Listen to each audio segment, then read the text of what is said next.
C'est parti, c'est bon? Eh bien bonjour, merci d'être venu à ce quickie sur Unreal Engine. Vous allez vite voir en vrai c'est bien que ça soit un quickie parce que le sujet est vaste et j'y connais pas grand-chose donc c'est chouette. Mais du coup, avant de parler d'Unreal Engine, du coup on va principalement parler de la 5.2, des nouveautés de la 5.2 dans le talk, mais de toute façon dans la 5.3 il n'y a pas grand-chose de révolutionnaire, c'est juste des améliorations de trucs qui existaient déjà. Du coup, avant de parler d'Unreal Engine, je vais vous parler de rap. Euh, Est-ce que vous connaissez le groupe Columbine? Peut-être, oui, parce que c'est un collectif de rap rennais, du coup, à la base, qui avait été formé par des lycéens de Bréquigny, euh, aux alentours de 2014, je crois, un truc comme ça. Et donc, il y avait deux, trois têtes connues là-dedans qui sont passées. Il y a le JPK, il y a Lorenzo, qui est également passé dans ce collectif. Et ouais, m'amène, exactement. Et également, ce monsieur, Faudacé, qui a fait partie du collectif pendant 5 ans, qui a été dans les fondateurs, je crois. Et donc, ce gars-là, il a fait une courte carrière en rap. Il a fait quelques albums, quelques musiques. Et puis en 2019, il s'est dit, ou en 2020, je sais plus, il s'est dit, ouais, le rap c'est cool, mais en vrai, moi j'aime bien faire des jeux quand même, c'est cool les jeux. Et donc, il s'est associé avec un pote à lui.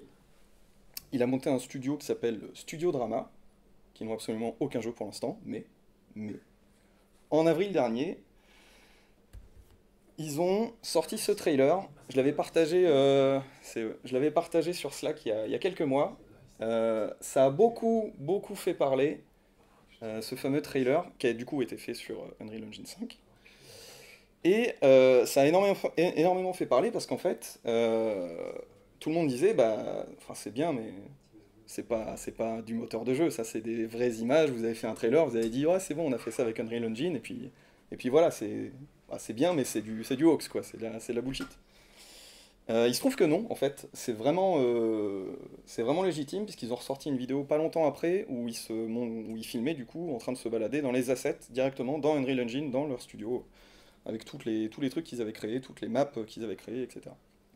Donc non, non, c'est réel, c'est vraiment réel. On ne sait pas quand le jeu sortira, mais du coup, ils ont commencé à teaser ça en début d'année, là, en avril. Le gars de ce studio-là, du coup, Fodacé, était venu en parler sur Popcorn, notamment, pour teaser un petit peu les infos et les suites de ce fameux jeu Unrecord, du coup, qui sortira peut-être un jour. Mais du coup, ce qui est dingue, c'est la qualité qu'on arrive à avoir sur des trucs qui sont générés entièrement dans Unreal Engine. Donc c'est quand même assez fou parce qu'on a vraiment l'impression de réalité là, avec tous les décors, toutes les animations, machin, ça fait vraiment caméra embarquée. Mais du coup, moi j'ai pas fait des trucs comme ça. Je préfère vous prévenir. Les attentes elles vont se calmer mais direct. Mais ça c'était juste pour essayer de teaser un petit peu les possibilités du moteur. Et voilà, des vidéos de trucs comme ça qui ont été faits un petit peu juste pour pousser la machine à bout. Il y en a eu énormément qui sont sortis depuis la 5.2. Et du coup je me suis dit, vas-y, je vais faire un talk là-dessus, ça doit pas être si compliqué que ça.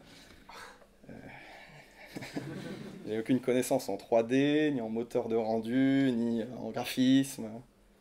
Bon, ça va être un quickie. Au cookie, c'est bien, hein, cookie, c'est bien. Donc, avant de parler des nouveautés de la 5.2, et même du moteur en soi, on va faire un tout petit peu d'histoire très rapide. Encore une fois, très rapide. 95. Le gars s'appelle Tim Sweeney. Il est l'actuel CEO d'Epic Games. Et il se dit, moi j'aime bien développer des jeux. Moi j'ai fait quelques jeux sur Mac, sur des petits jeux un petit peu pétés. Mais je me suis dit, bon vas-y, je vais sortir un truc bien là. Donc il s'associe avec un gars qui s'appelle James Schmaltz. Il est pas trop noté en général dans les sources quand tu cherches un petit peu les origines d'Unreal. Mais du coup ils étaient deux à la base. Et ce gars-là, James Schmaltz, il avait fait un espèce de prototype de moteur de rendu un peu 3D. Et Tim Sweeney, il se dit, ouais, ça, c'est pas mal, ça on va l'utiliser et on va faire un jeu à partir de ça. Et donc c'est comme ça qu'est né Unreal, du coup, le premier jeu, le premier FPS qui a été basé sur Unreal Engine, qui est sorti en même temps pour ce moteur-là, qui est sorti en 98, je crois. Ils avaient commencé à lancer le développement du moteur et du jeu en 95, et le jeu a fini par sortir en 98. Et, et ouais, ils ont pondu 90% du code, des assets graphiques, des outils qui vont avec, parce que du coup, il y a ça aussi, le système de networking qui va avec le moteur. Un sacré paquet de bordel. Euh, pour un rendu absolument magnifique, quoi. Je veux dire, pour l'époque, incroyable. Un niveau de rendu incroyable. Donc dans les quelques dans les features du moteur, on va dire, on retrouvait une profondeur de couleur sur 16 bits, on avait les premiers rendus de filtres de texture, on avait des prémices, on va dire, de détecteurs de collision, des trucs comme ça. Tout un tas de choses qui sont un petit peu acquis maintenant quand on regarde les moteurs de jeu actuels. Et était fourni aussi, dès la version sortie en 98, un éditeur de map qui s'appelait Unreal Ed pour Unreal Editor, où du coup on avait à disposition tout un tas d'outils pour créer directement nos maps et rajouter des blocs, créer des maps custom, rajouter des interactions aussi. Ils avaient sorti un langage de script, l'Unreal Script, qui permettait de développer des interactions, rajouter des boutons, rajouter des trucs. Vraiment juste un truc de base d'édition de niveau dans Unreal. Euh, donc ça c'était la première version. C'est un quickie, donc je vais pas faire toutes les versions comme ça. Déjà ça va être chiant et puis il n'y a pas le temps. Mais grosso modo, petit à petit, au fur et à mesure des sorties de versions, donc la première version est sortie en 98, Unreal 2 est sorti en 2002, Unreal 3 en 2006 je crois, un truc comme ça. En gros ils ont sorti des versions assez rapprochées. La dernière date de... Enfin la 4 était sortie en 2014. Mais surtout en 2009, avec Unreal 3, ils ont commencé à sortir publiquement des kits de développement pour commencer à utiliser le moteur et que ça soit pas juste en interne chez eux le moteur Unreal. Donc en 2009, ils ont sorti l'UDK, l'Unreal Development Kit, qui permettait à tout un chacun de développer son propre jeu avec des moteurs publics. Et du coup, 2014, Unreal Engine 4 avec énormément d'améliorations au niveau des effets de ragdoll des personnages, des dynamiques des corps rigides, tout ce système de trucs, et surtout la sortie du système qui est en place et qui est toujours en place aujourd'hui dans Unreal 5, le système de Blueprint, qui est le truc qui permet de, en gros, développer euh, la génération des textures, la génération des blocs, des modèles, comment vont s'appliquer tout ça, sous forme de... tu prends ta petite boîte, tu dis j'ai ça en entrée, j'ai ce qui va venir se caler dans tel truc en sortie, qui va transformer des points, qui va générer tout un tas de choses. On va le voir rapidement tout à l'heure, je vais faire une petite démo avec un petit truc dont je vais parler tout de suite. Mais d'abord un petit préambule sur Unreal. Euh, la doc est absolument massive. Alors c'est très fourni, c'est très bien expliqué, mais disons que si tu n'as aucune notion de 3D, de rendering, de graphisme, la doc elle sert pas à grand chose en vrai si t'as pas les notions de base de comment tu utilises l'outil. Donc bon, c'était un peu la bagarre. Quand j'ai attaqué le sujet, j'ai attaqué le sujet il y a genre 2 mois, en me disant, ah, vas-y, j'y mets maintenant, 2 mois j'ai le temps. Voilà. J'ai vu la doc, je me suis dit, ah, donc ça y est, en fait c'est déjà trop tard 2 mois. Donc finalement, j'ai revu un peu mes ambitions. On va faire des petites démos brèves de petits trucs qui sont sortis avec la 5.2 et ça va déjà être très très bien. Du coup, quoi de neuf dans la 5.2? Qu'est-ce qu'il y a de beau, qu'est-ce qu'il y a d'incroyable? Parce que c'est une version qui a quand même fait pas mal parler d'elle quand elle est sortie, mais parce qu'il y avait des features absolument incroyables et qui sont, on va dire, impressionnantes et qui sont faciles à appréhender, même pour un gars qui connaît pas grand-chose. C'est pour ça que je vais la montrer en démo ce truc-là, c'est que c'est à peu près compréhensible par rapport au tout le reste de l'éditeur où faut 4 cerveaux pour essayer de comprendre comment tu rajoutes un bloc à tel endroit et qui est incliné de telle façon. Donc, on a ce truc-là d'abord, la génération de contenu procédural, qui est un truc qui existait déjà depuis longtemps, un petit peu dans le monde du jeu vidéo. On va penser à Minecraft principalement, qui permet de générer des maps entières à partir de seed, et tu vas avoir tout un monde gigantesque qui a des milliards de blocs générés d'un coup. Et donc ça, c'est maintenant disponible directement dans Unreal, où tu peux avoir tout un système de volume, de surface, d'ensemble de points que tu vas pouvoir définir. Et tu vas pouvoir lui dire, je veux qu'il y ait tant de points par volume, tant de réparties, rotation dans tel sens, etc., etc., pour te générer du contenu aléatoirement. Donc là, on voit peut-être pas très bien sur le GIF, mais en gros, tout mon bloc ici, avec la terre, les arbres, l'espèce de petite montagne, c'est tout un bloc que je peux déplacer. Et en le déplaçant, on voit que la rivière juste à côté, elle se met un petit peu à jour, les textures se régénèrent aléatoirement, etc., etc. Donc ça, c'est un truc qui est maintenant dispo dans l'outil. On peut générer tout un paquet de trucs aléatoirement comme ça. Et donc ça, c'est le fameux système de blueprint dont je parlais, où on va avoir un point d'entrée, un point de sortie. Là, on voit pas le point de sortie, mais il est derrière. Avec tout un tas de branchements qu'on va pouvoir faire pour faire de la transformation, du rajout, des différences, tout un tas d'opérations sur des points, sur des blocs, etc. Euh, une des deuxièmes nouveautés, une des nouveautés d'Unreal 5.2, c'est les substrates. Donc ça, je suis pas rentré dans le détail parce que c'était déjà trop compliqué pour moi. C'est une nouveauté qui permet en gros de mieux gérer les textures et mieux gérer les façons dont les trucs peuvent être projetés. Notamment ici, là, on a l'exemple d'une bagnole dans la forêt avec de la peinture et avec dessus des éclaboussures, de la terre, de la saleté, etc., etc. Donc tout ça, c'est un nouveau système pour gérer directement toutes les textures qui sont projetées sur les objets, sur les blocs, sur les modèles, tous les trucs. Je vais essayer d'aller assez vite parce que sinon je vais pas avoir le temps de faire la démo, ça serait dommage. Ensuite, il y a ça, il y a un mec en chemise. C'est pas ça, c'est pas un mec en chemise. ML Deformer, c'est un truc qu'ils ont sorti. C'est un sample qui se base sur du machine learning. Et on va le voir tout de suite, je vais montrer ça en premier, je pense. En gros, c'est un truc qui permet de un petit peu générer, un petit peu modeler comment les vêtements vont se comporter sur un corps qui est en mouvement avec la définition des muscles en dessous, le squelette, tout ça. Donc ça c'est assez fou. J'espère qu'on verra bien à l'écran parce que j'ai l'impression que c'est pas fou. Euh, voilà, donc on va passer à la démo parce que sinon j'aurais plus le temps de le faire. Allure, il est où le Unreal? Il est là. Est-ce que... Déjà? Est-ce qu'on va pouvoir faire ça comme ça plutôt? Ouais, ça doit être bien comme ça. Donc là, si je lance par exemple ML Deformer Sample, le studio d'Unreal, je suis censé avoir une bonne machine. Hein. C'est lourd.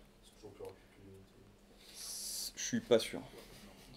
C'est vraiment énervé. Hein. C'est vraiment énervé. Ça met des plombs à charger. Là encore, là c'est... En gros, ce sample-là, c'est juste une courte vidéo où on peut interagir pendant la vidéo pour enlever, soit laisser que les muscles, soit laisser que la peau, soit laisser les vêtements dessus, pour avoir vraiment tout le détail du corps en mouvement. Un jour, il va se lancer. Je vous promets, il va se lancer. Alors, le problème, c'est que si je fais ça, ça met à genoux la machine. J'avais pas envie de niquer tu vois, le slide pour... voilà. Là, on voit pas grand chose, il est en train de charger encore normalement. Ce qui sont premier rang, vous pouvez entendre. Je vais télécharger plus de RAM. Il y a 32 gigas. Hein. Vraiment, je suis censé avoir une bête de machine. Mais... Internet. Ah, voilà, tranquille. Donc, je vais pouvoir lancer normalement directement la vidéo. J'aurais dû attendre. Istokos, hein. Ouais, Istokos. Et donc là, voilà, donc je peux rajouter si je veux normalement, voilà, je peux modifier directement et dire, est-ce qu'il y a moyen de le mettre en full screen ce truc, parce que là on voit pas grand chose. Si ça va. Et donc là sur les vêtements on peut voir directement les effets des muscles, les trucs froissés, pliés, machin, tout ça. C'est juste dingo. Donc ça c'est basé sur du machine learning, je sais pas exactement comment ça marche en dessous. Mais du coup, on peut même carrément passer en vue des muscles. Donc on voit bien qu'ils ont modélisé tous les muscles du corps humain pour avoir vraiment tous les trucs qui ressortent, pour voir comment ça interagit ensemble, tout ça. Donc ouais. Alors, le truc c'est que là, ça demande des ressources de fou, parce que tu es en mode édition où tu vas avoir tout qui va se recalculer automatiquement, machin, tout ça. Mais ce qu'il faut se dire, c'est qu'une fois que c'est généré, t'as pas besoin d'une machine de ouf techniquement pour le lancer. Les calculs ils vont être on va dire pré-mâchés, pré-intégrés, machin, tout ça. Là c'est juste que t'es dans l'éditeur et t'as énormément de choses qui doivent se calculer en temps réel. Le gros point fort justement d'Unreal, c'est de tout faire en temps réel. Donc ça c'est le premier truc que je voulais montrer parce que c'est facile. Le deuxième truc... Alors... Ah oui non. Le deuxième truc... Non, faut pas enlever le pantalon. Faut pas enlever le pantalon. Le glutes, celui-là. Donc là, je vais montrer vite fait, ça va peut-être être un peu crado, mais comment on met en place simplement de la génération de contenu procédural. C'est 5 minutes. Bon, j'aurais fini avant, t'inquiète. Oh, t'inquiète. Oui, il faut se la lance. Il y a 5 minutes d'ouverture de studio à chaque fois, donc c'est un peu relou.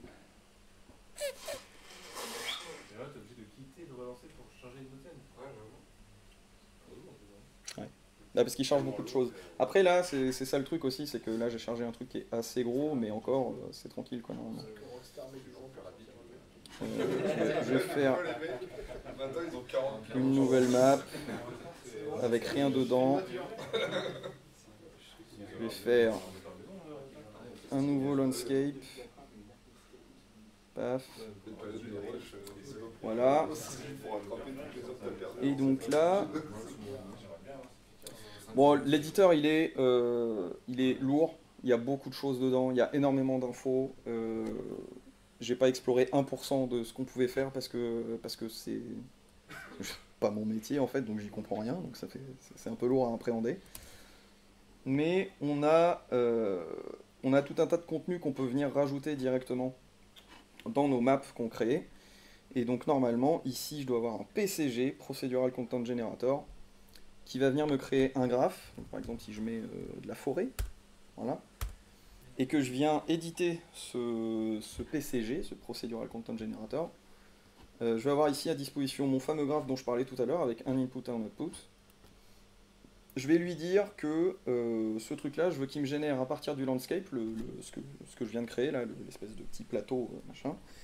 Je veux que tu me génères une surface sampler. Donc là, il va venir créer quelque chose qui peut répartir un certain nombre de points. Donc là, c'est peut-être en petit, hein. Je ne sais pas si on voit bien. Ouais, si ça va.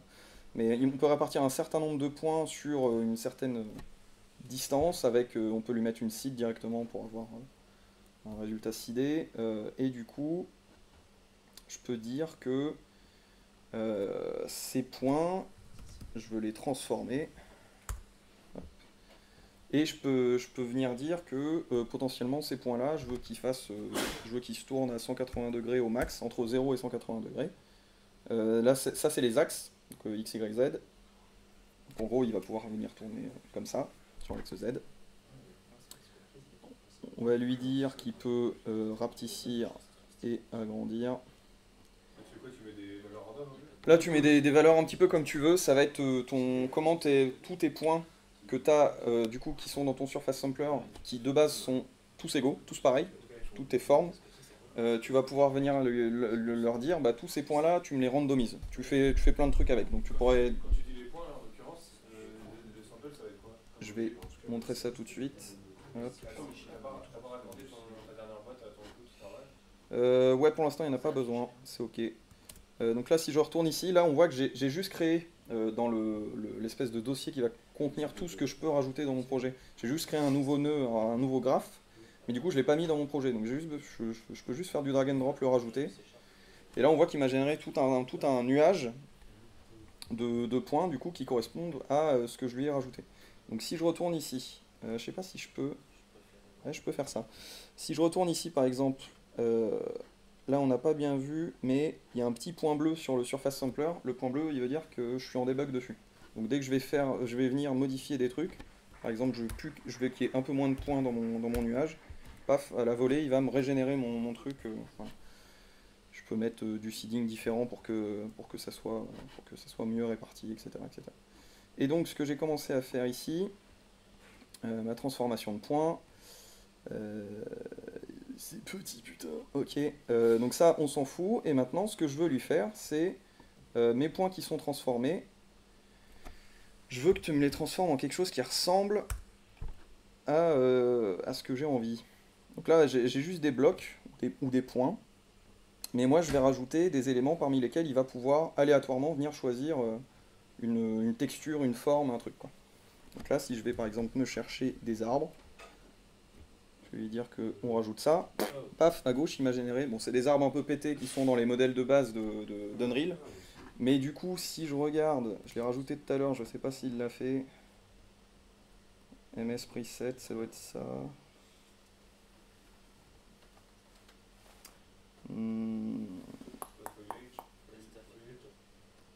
Alors, je sais plus s'il me l'a rajouté. En gros, j'avais rajouté ce truc-là, Megascan Trees European. C'est des libs de contenu et de textures et de blocs qui sont dispo pour tout le monde et qui sont free. C'est une dinguerie. Il y en a énormément dans tout le marché Unreal. Donc c'est des trucs qui sont utilisables et qui sont un peu plus jolis que les modèles de base du coup que tu as dispo dans le moteur. Mais je les trouve pas dans le truc.